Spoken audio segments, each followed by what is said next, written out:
పెద్దపల్లిలో ఎన్ని ఏళ్ళుగా ఒక లోటు ఉండేది, ఎన్ని స్కూళ్ళు కళాశాల లేదు అనే లోటు ఉండేది. ఆ లోటు నేటితో తీరిపోయింది. మన పన్యాలి మండలం అభివృద్ధి పదం మధ్య స్వాగతం ఆహ్వానం పలుకుతున్నాం. అదేవిధంగా మండల నాయకులు ఎంపీపీ గారు చాలా మంది నాయకులు విచ్చేస్తున్నారు.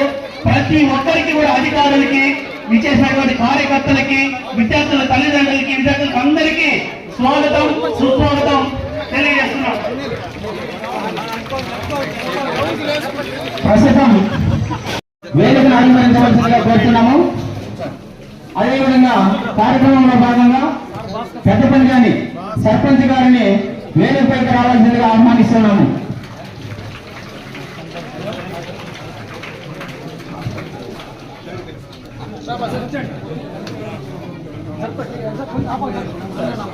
ప్రస్తుతం మన ఉప విద్యాధికారి అయిన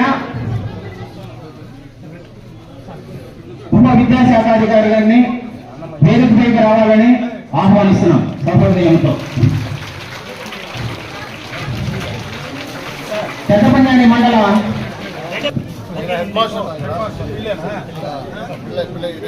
అదేవిధంగా పెద్దపల్లి మండల విద్యాధికారి గారిని వేదికపై రావాల్సిందిగా కోరుతున్నాము.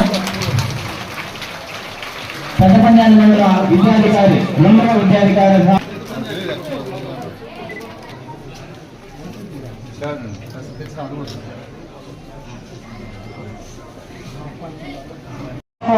నమస్కారం. మా దేవుడు అమరన్నకు, మా పలమనేరు పెద్ద పూజ అయినటువంటి అమరన్నకు, వారి నాన్నగారైనటువంటి రామకృష్ణన్నకు హృదయపూర్వక స్వాగతం మరియు హృదయపూర్వక ధన్యవాదాలు, నమస్కారాలు. ఈ పాఠశాల 4/8/1987 సంవత్సరం ఇక్కడ 2 ఉపాధ్యాయులతో మాత్రమే ప్రారంభమైంది. ఆ కాలంలో ఈ పాఠశాలకు ప్రారంభోత్సవం చేసినటువంటి వారు మన రామకృష్ణారెడ్డి గారే అని చెప్పి ఆయనకు గౌరవ సూచనగా క్లాస్ పెట్టాలని కోరుకుంటున్నా. అలాగే ఈ పాఠశాల ఇలా రావడానికి కారణము 4.89 సెంట్లతో ఇంత విస్తీర్ణమైనటువంటి వాతావరణానికి కారణం ఎవరంటే తిమ్మిరెడ్డి గారు, పెద్ద ఆయనకు కూడా క్లాస్ కొట్టాలి మనమంతా. ఆయన లేకపోతే ఈ పాఠశాల లేదు.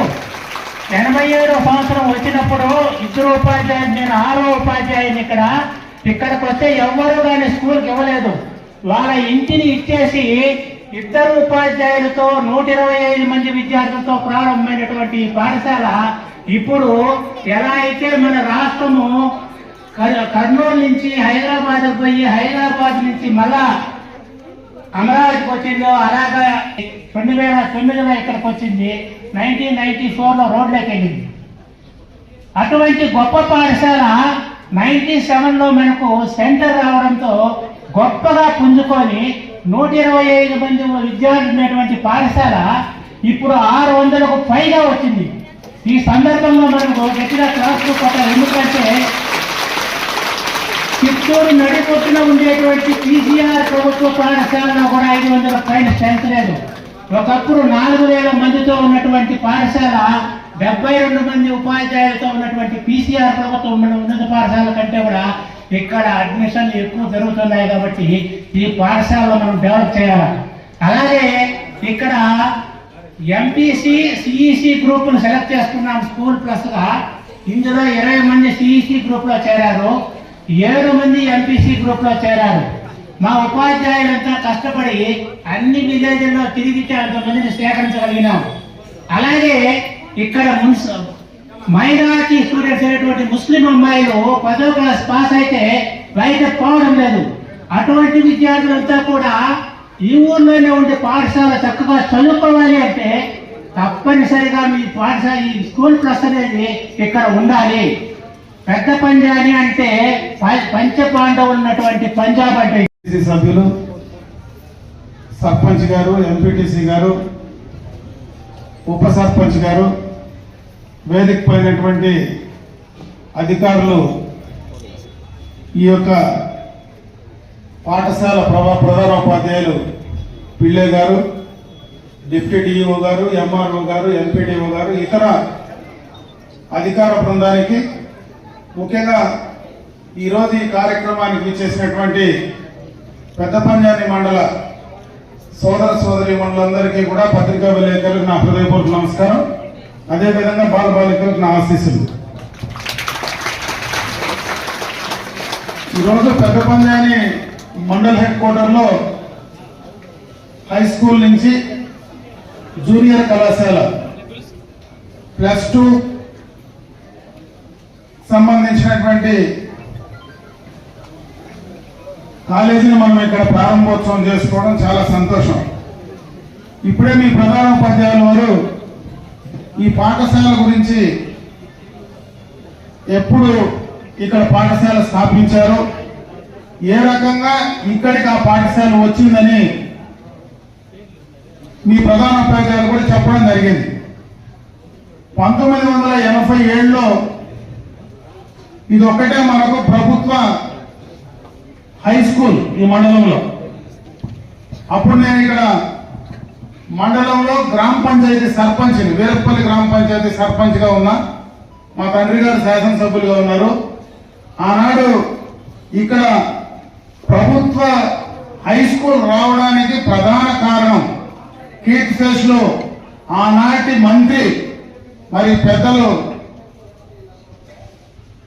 పుత్తూరు శాసనసభ్యులుగా ఉన్నటువంటి గాలి ముద్దుకృష్ణనాయుడు గారు ఆ రోజు విద్యాశాఖ మంత్రులుగా ఉన్నారు. ఆయన వల్లనే ఆ రోజు మా తండ్రి గారు ఆయన వల్లనే ఇక్కడికి ఈ పాఠశాల రావడం.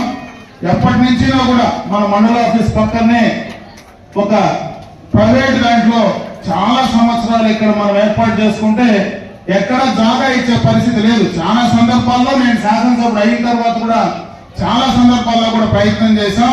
అయితే పెద్దలు తిమ్మిరెడ్డి గారు పెద్ద మనిషితో ఇక్కడ జాగా ఇవ్వడం, ఈ జాగాని ఇక్కడ ఉన్నటువంటి స్కూల్ బిల్డింగ్స్ కూడా ఆ రోజు ప్రభుత్వ పరంగా తీసుకురావడానికి ఆ రోజు చాలా ప్రయత్నాలు మేము ఉన్నప్పుడు చేసిన ఫలితమే ఈరోజు బ్రహ్మాండమైనటువంటి ఒక మంచి అట్మాస్ఫియర్ లో అటు పెద్ద పంజాలు కానీ మరి రోడ్డు పైనటువంటి సత్రం కానీ రెండింటికి మధ్యలో ఈ యొక్క పాఠశాల రావడం, ఈ పాఠశాలను అప్పటిగా గత ప్రభుత్వంలో ఏదైతే జడ్పీటీసీగా ఉన్నటువంటి చెన్నారెడ్డి ఆయన ప్రత్యేకమైనటువంటి శ్రద్ధ తీసుకొని ఈ కాంపౌండ్ వాల్ మొత్తం కూడా ఆయన కట్టించడం జరిగింది. దాన్ని కూడా మనం మర్చిపోవాల్సినటువంటి పరిస్థితి లేదు. ఆనాడు ఆయన చేశాడు కాబట్టి ఇదంతా కూడా బ్రహ్మాండంగా కూడా ఈ ప్రాంతం బ్రహ్మాండంగా ఈ పాఠశాలకు సంబంధించినటువంటి మంచి వాతావరణంలో ఇక్కడ ఇది జరిగిందని చెప్పి సందర్భంగా ఒకసారి గుర్తు చేస్తా ఉన్నా. హెడ్ క్వార్టర్ లో మండల పరిధిలో ఎప్పటి నుంచినో మాకు ఒక జూనియర్ కళాశాల కావాలని ఈ మండల ప్రజానీకం ప్రభుత్వ పరంగా జూనియర్ కళాశాల కావాలని చెప్పి ఎప్పటి నుంచినో కోరుకుంది. అది ఈనాటికి కోరిక నెరవేరినటువంటి సందర్భాన్ని కూడా ఒకసారి గుర్తు చేస్తూ, అదే విధంగా ఇదే మండల పరిధిలో గత ప్రభుత్వంలో ఒక బలహీన వర్గాలకు బీసీలకు సంబంధించినటువంటి రెసిడెన్షియల్ జూనియర్ కళాశాల గత ప్రభుత్వంలోనే శాంక్షన్ చేర్చాం.